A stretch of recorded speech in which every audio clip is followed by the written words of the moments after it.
Halo, selamat pagi. Saatnya Anda menyimak berita Semarang bersama saya, Doni Hermatra. Sejumlah informasi aktual dan menarik akan kami sajikan untuk Anda. Dan berikut 3 berita utama kami pagi ini. Hati-hati membawa anak liburan ke pantai. Seorang bocah tenggelam di muara sungai Pantai Selatan, Kebumen.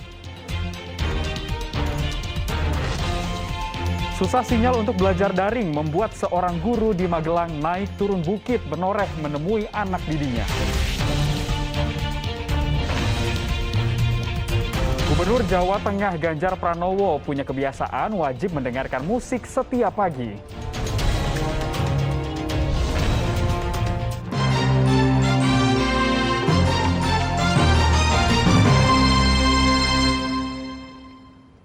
Kita ke informasi pertama. Di masa libur seperti ini, banyak orang tua yang mengajak anaknya berwisata, salah satunya ke pantai. Tetapi Anda harus lebih berhati-hati dengan mengawasi anak lebih ketat.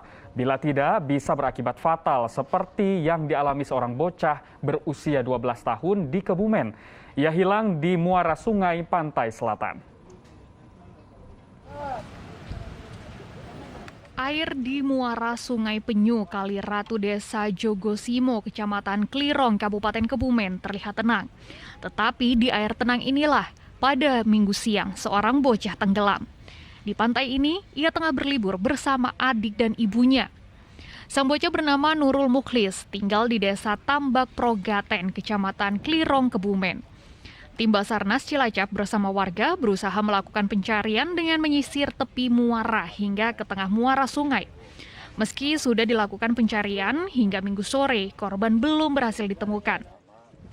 Yang satu bisa terselamatkan oleh ibunya dan kakaknya yang atas nama Nurul Mukhlis, umur 12 tahun, naas terbawa arus hingga sore hari ini. Pencarian operasi SAR hari pertama belum berhasil kami ketemukan terkait. Sang bocah tenggelam pada Minggu siang saat korban bersama ibu beserta 4 saudara lainnya berlibur di muara Sungai Penyu, Kali Ratu. Pada awalnya, ibu beserta 4 orang anak ini berada di tempat yang teduh di tepi muara sungai.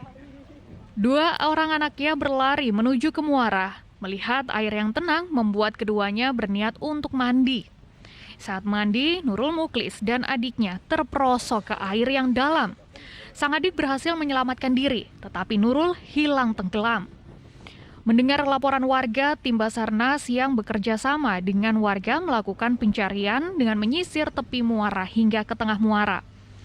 Meski sudah dilakukan dari hari Minggu siang hingga sore, namun korban belum juga berhasil ditemukan.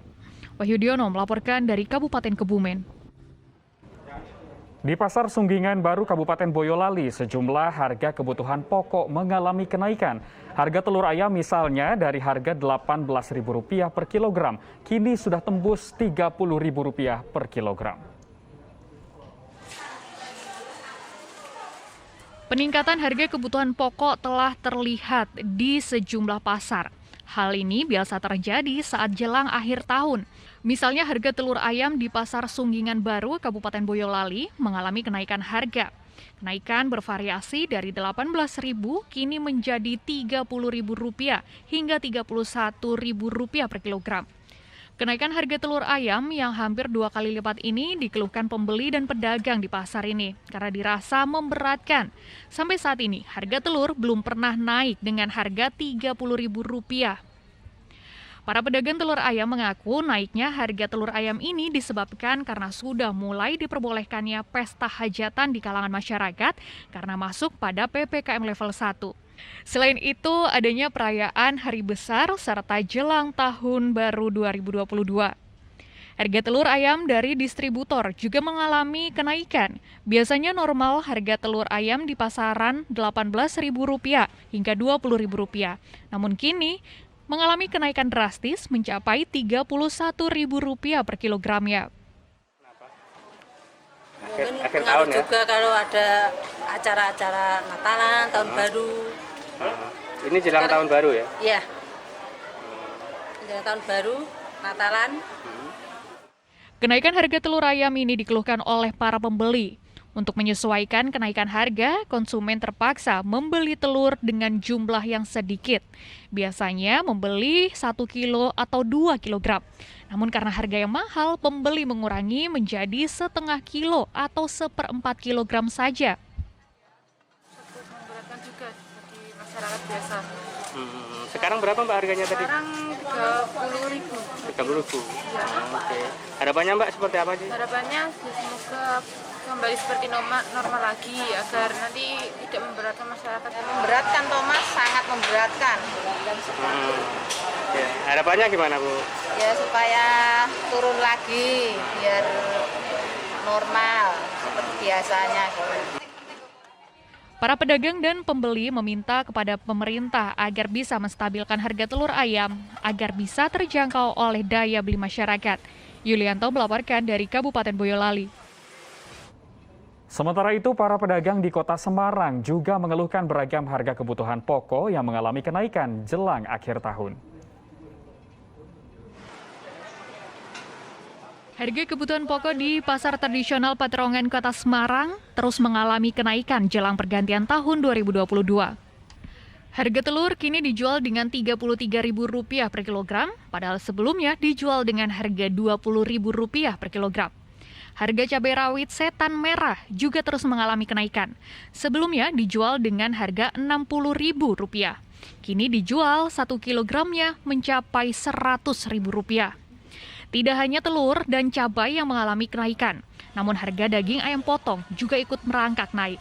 Harga ayam potong kini dijual dengan Rp33.000 per kilogram. Sebelumnya hanya Rp28.000 saja. Sementara harga minyak goreng kemasan masih terbilang tinggi, yaitu dengan harga Rp20.000 untuk 1 liternya. Sementara untuk stok telur, cabai, minyak, dan ayam menurut pedagang masih terbilang cukup. Namun, akibat harga terus mengalami kenaikan, para pedagang merugi sebab pembeli yang mengurangi jumlah pembeliannya. Ya, kita Natal dan tahun baru kita. Ini enggak seperti lebaran segini enggak pernah. Enggak naik setinggi ini. Lebaran kan Mei 25. Pembeli yo marah-marah lombok larange kok setan, banyak lombok setan. Pembeli mengurangi atau gimana ini, Bu? Yo ngurangi pembelian. Biasanya itu sekilo. Tingginya harga kebutuhan pokok dirasa memberatkan bagi pembeli. Pembeli terpaksa mengurangi jumlah pembelian makanan untuk mengganti dengan bahan makanan lainnya akibat harga yang terlalu tinggi. Biasanya ya sing biasanya goreng dok ya. Ganti yo misalnya mau biasanya goreng telur, gorengnya ganti lain. Ganti tempe atau apa gitu, Bu? Gitu. Harapannya gimana, Bu? Turun atau gimana, Bu? Ya turun nanti habis ini ya mungkin biasanya itu. Habis tahun baru gitu turun biasanya. Iya. Pedagang dan masyarakat berharap harga kebutuhan pokok kembali normal agar terjangkau bagi seluruh kalangan lapisan masyarakat. Ali Mustakfirin melaporkan dari Kota Semarang. Pandemi COVID-19 belum berakhir, masih banyak sekolah yang belum bisa melakukan pembelajaran tatap muka, sehingga belajar daring masih menjadi andalan. Tetapi kesulitan sinyal di daerah terpencil terus menjadi kendala. Hal ini membuat seorang guru di Magelang rela naik turun di perbukitan Menoreh untuk berkeliling hingga 6 jam demi anak didiknya untuk mendapatkan pelajaran dari sekolah. Perbukitan Menoreh yang mempesona inilah hampir setiap hari dilalui oleh Henry Kusuroto, seorang guru yang saat ini berusia 64 tahun. Belasan kilometer naik turun Bukit Menoreh hanya untuk menemui para murid-muridnya di Desa Kenalan, Kecamatan Borobudur, Magelang. Hal ini dilakoninya karena para murid masih kesulitan untuk belajar secara daring.